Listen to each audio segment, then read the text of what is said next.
Hello, welcome back to yet another episode of SAF podcast, and it's been an amazing 2 weeks. We had the Dasera, and since I stay in Kolkata, it's a very big deal. There has been a lot Yes. happening around, a lot of crowd, a lot of celebration. But we are glad that we could find out some time where it was quiet and peaceful around to record our episode.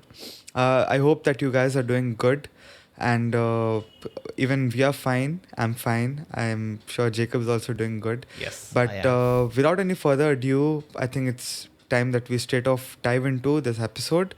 And as you all know, that we have been talking about the Kalam cosmological argument. So Jacob, why don't you tell us like what did we cover in the last episode? Just a quick recap. Yeah. So in the past over 7 episodes, we've been looking at premise one of the Kalam cosmological argument. Everything that begins to exist has a cause.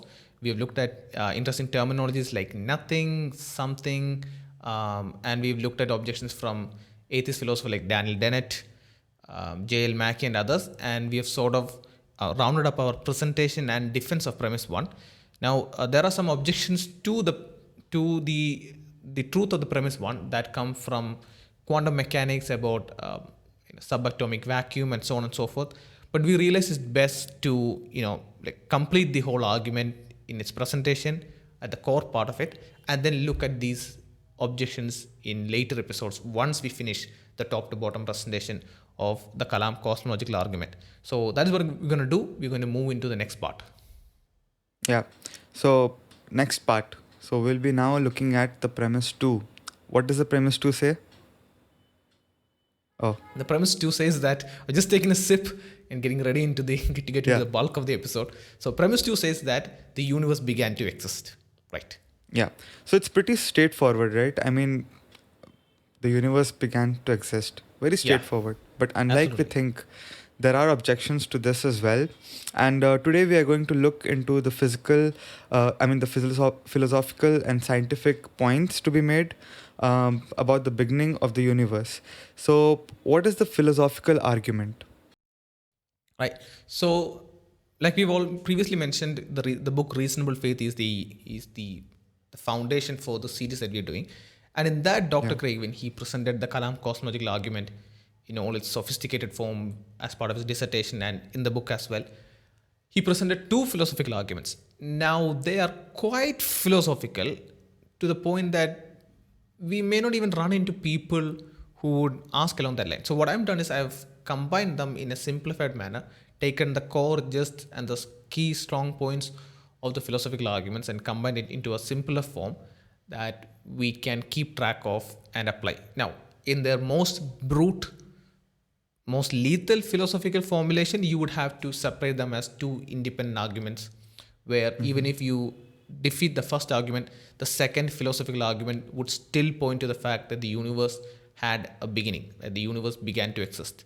So, in simpler forms, is what this simplified combined version of the argument would look like. It says that if the universe always existed, then infinite time has passed so far, but that is not possible.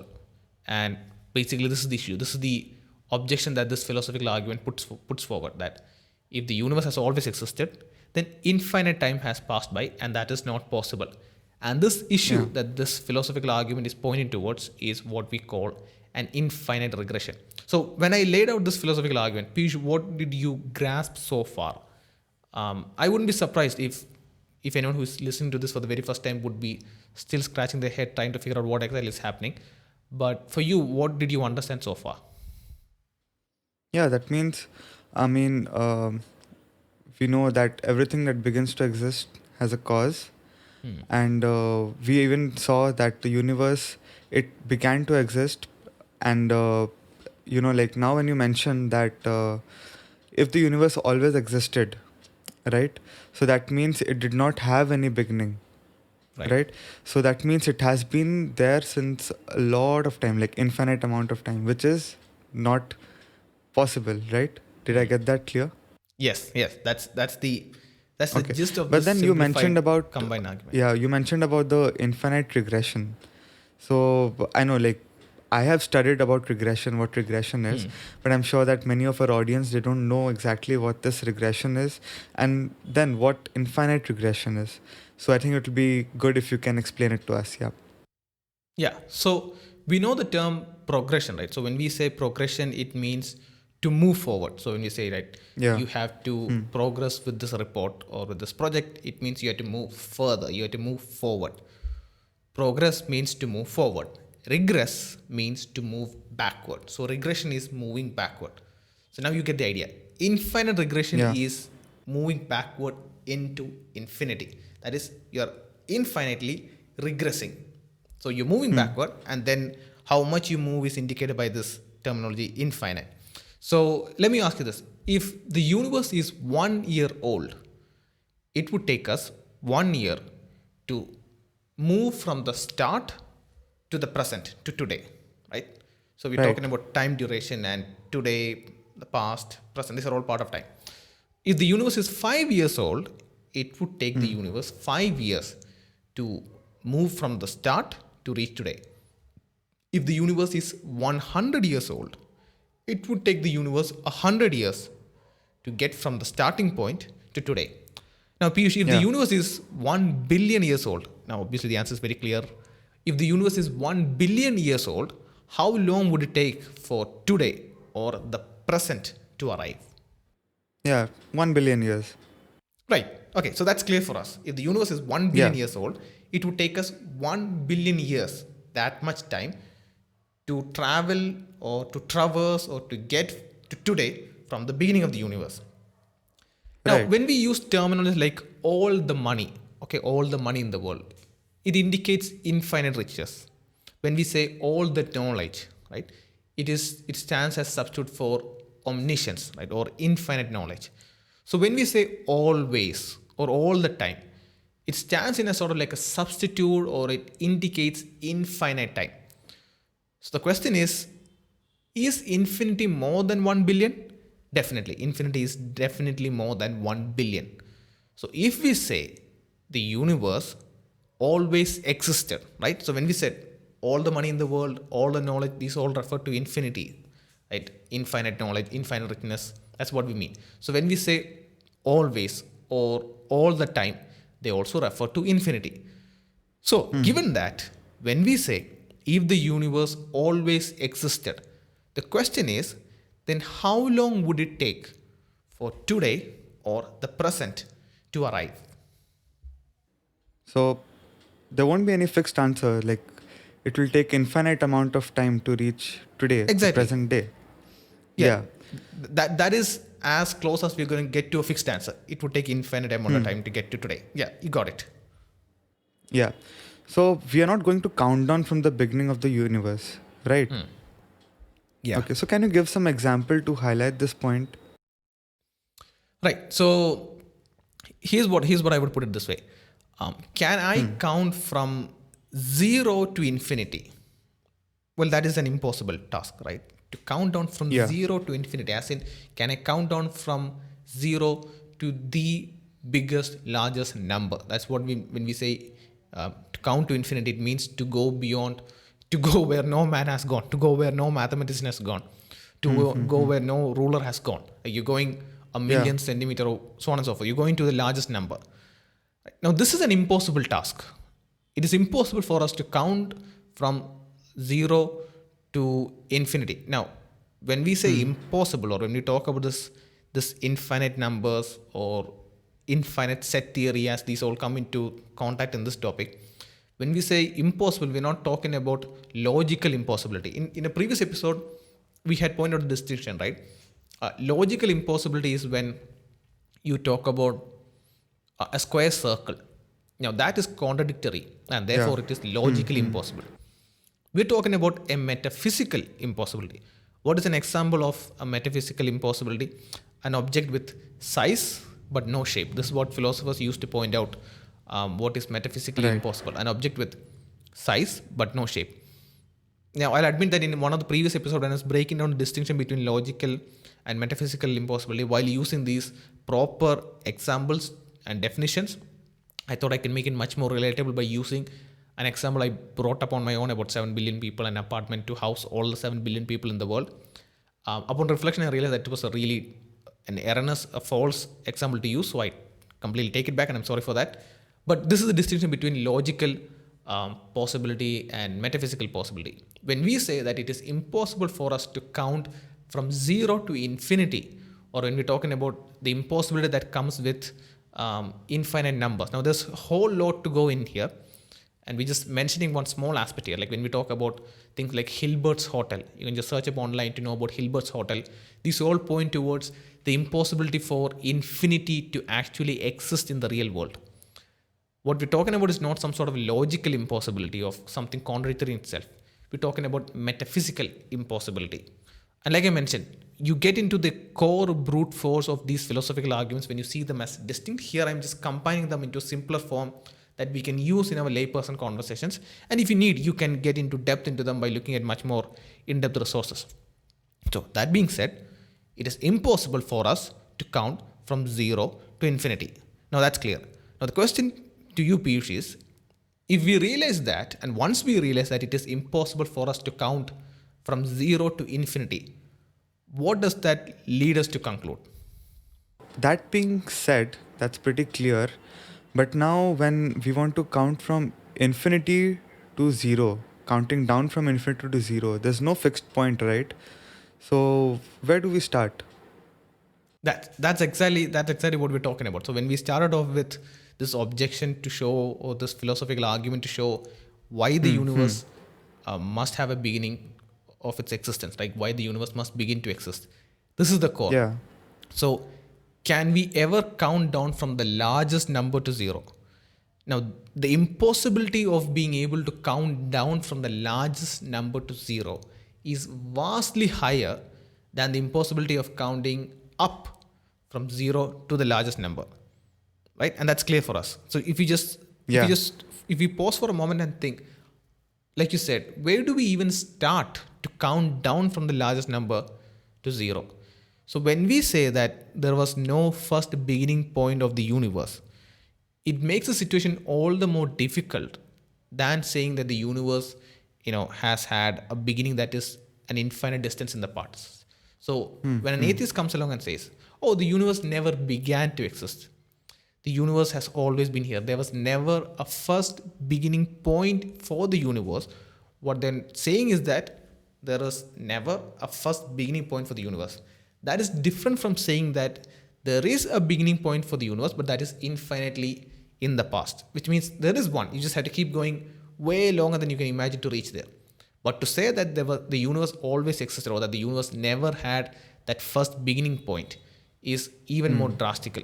So this is what saying the universe never began to exist leads us to. And this is the crux of this philosophical argument, this combined, simplified form of this philosophical argument that I'm presenting to you, that is derived of this what we understand to be infinite regression, the problem of infinite regression as it pertains to the universe, the issue of being unable to count down from infinity to zero, the same thing that affects the universe. If the universe has always been here, then infinite time has transpired, but you can't cover infinity to get to today, because you're literally asking Yeah. to cover infinite amount of time. How do you cover, how do you count down and come across, how do you count down over infinite instance of numbers to get to zero? Just like that is Right. impossible, it is equally impossible for the universe to travel an infinite amount of time from infinite past, or whenever there was no beginning, to reach today, which shows us that the past of the universe must be finite. Yeah. Wow. That was pretty simple, but yet there was a lot which we spoke in the past 15 minutes. Yeah. And but I think it will be way more easier for us to remember if you can give a short example about it. So Right. like it's easy to explain it to people. It's easy to understand when we have examples. So is there an Yes. example Yes. which you can state? Yeah, so Piyush, you may recall that I've used this example when I was when we were back in our campus in Amity. We were meeting in the cafeteria, and we were talking about 5 reasons for God's existence, and I was explaining the Kalam. So here's an example to use. So imagine I want to get hold of the book. Okay, let's say I want to get hold of the book. Um, there is a God by the late atheist philosopher Anthony Flew. So so in this thought experiment, there is only one rule. I can only ask one person for the book to borrow from them, and only that person can give me the book. That is the only restriction in this thought experiment. Okay, so here's what I mean by that. So I need this book. There is a God by Anthony Flew, and I ask you, Piyush. So you ask Piyush, do you have this book? If you have, can you lend it to me? And you say, Jacob, I don't have the book. Let me ask one of my friend if he has the book. So you go and ask Stephen, Stephen, do you have this book? Stephen says, I don't have this book, but let me ask Adarsh to see if he has the book. So the only rule in this thought experiment, in this example thought experiment is, and the reason I specify this rule is, once I lay out the experiment at the end, I'll mention this. But I would say that when you're explaining to a lay person, you won't need this rule there. But it is quite useful to keep it, should the person know a bit more about the concept of time and how space-time continuum all are contented in different theories of time and so on and so forth. Anyway, I'll mention that at the end. The rule is, Piyush can get only the book from Stephen. If Adarsh gets the book, you cannot get the book from Adarsh, right? That's a simple rule. If Adarsh gets the book, I cannot get the book from Adarsh. Adarsh has to give it to Stephen because Stephen asked him. Stephen has to give the book to you because you asked Stephen, and then you give the book to me because I asked you. This linear progression, right? This progression is a straight line. That is the only binding rule. So that means that let's come back to the argument, this example from the start. I ask you for the book. You don't have the book. You ask Stephen for the book. Stephen doesn't have the book. So Stephen asks Adarsh for the book. Adarsh doesn't have the book. Adarsh asks Tina for the book. Tina doesn't have the book. Tina asks Arpan for the book. Arpan doesn't have the book. Arpan asks Aksa for the book. Aksa doesn't have the book. So by now, Piyush and those of our team members realize that I'm just listing out the name of our team members in this example. So shout out to all who have listed out. And there's even more people, close to 20 people list out. So it's going to be a tedious task to list out and keep the audience tuned in when I list out name after name. But you get the gist. So you keep on mentioning, going name after name after name. You keep on asking. Aksa goes on to ask Jemima and Hannah and Jerin and so on and so on and so forth. You keep on going in this line. Right? So what ends up happening is that no one person has the book. So they all end up asking their next person and their next person and their next person, and they keep on asking the book. Imagine this goes on for infinity. Like, it's not 100 people who are now searching for the book. It's not 1,000 people. It's not 1 billion people. It's not 1 zillion people. It's even more. So there is, in simpler terms, there is an infinite number of people asking for the book. So if I get the book, right, there is this chain of borrowing that's happening. And this is happening into this past line. This is regressing infinitely into the past. This line is going backwards and backwards and backwards. So I am waiting to get the book, and I'm waiting for Piyush to give the book to me, and Piyush is waiting for Stephen to give the book to you, and we're waiting.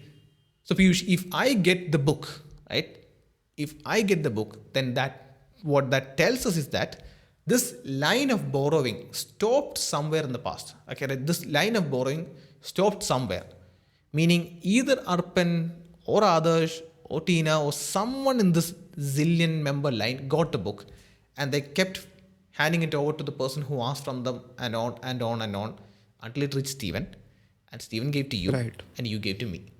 So if I get the book, if the final person in the chain gets the book, that means that this chain of borrowing did not actually extend into the past, that there was someone in the past who had the book.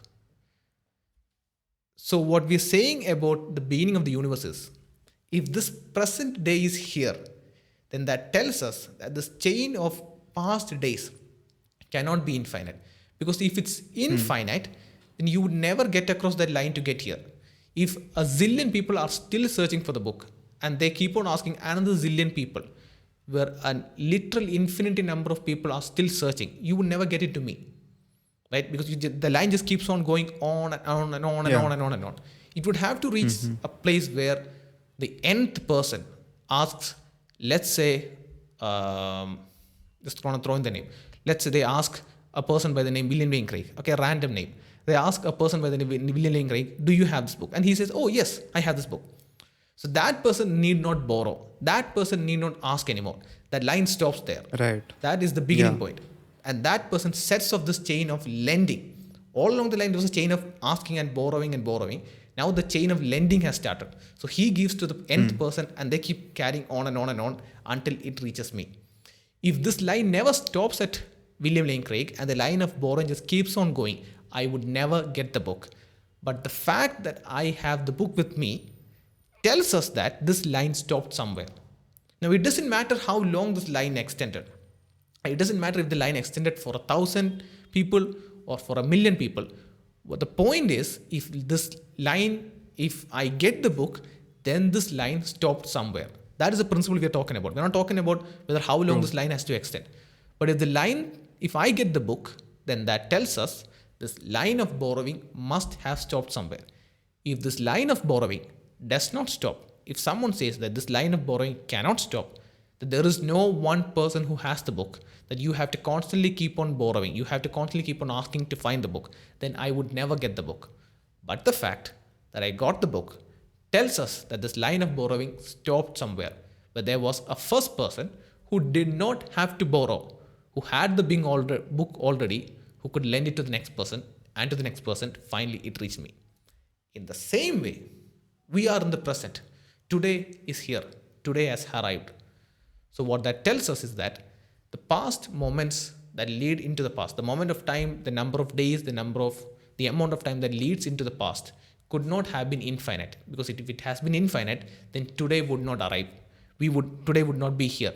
The present would not be here. Yeah. But the fact that today is here tells us that this progression of time had a beginning, had a start. So they could count down from, let's say, 100 or 1,000, or in the case of the universe, from 14 point something billion years. It could count down from 14 point something billion years to reach it down to us.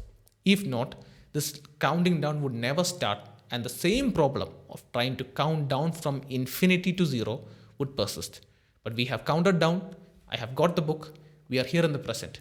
That means the time that is there behind us in the past is not actually infinite, but finite.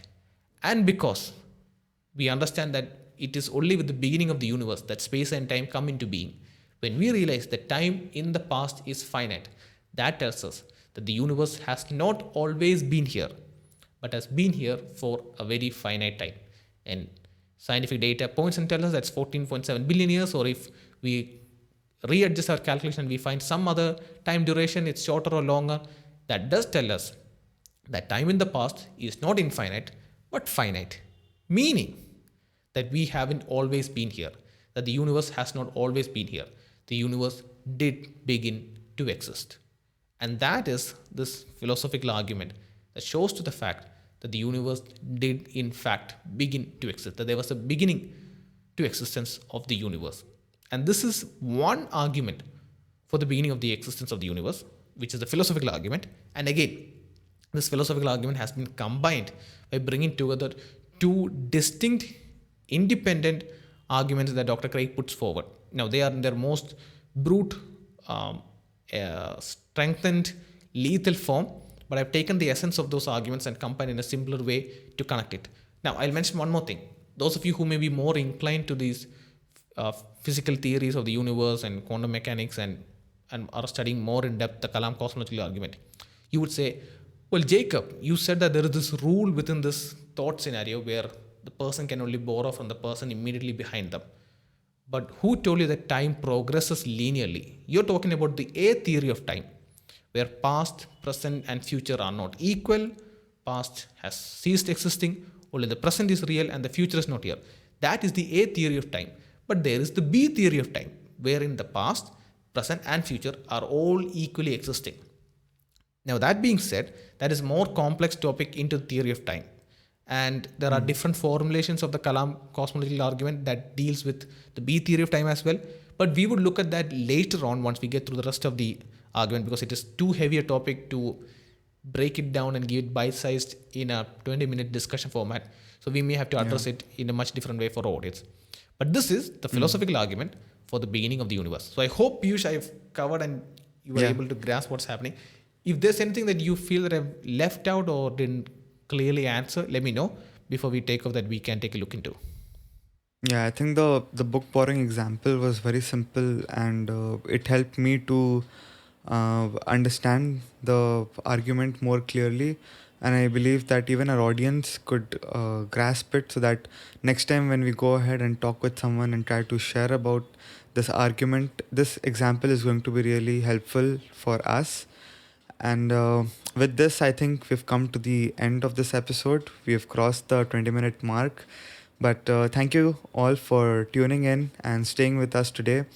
And we'll see you in the next one. Till then, you can, you know, subscribe to our YouTube channel. You can follow us on our social media pages so that you don't miss out on anything.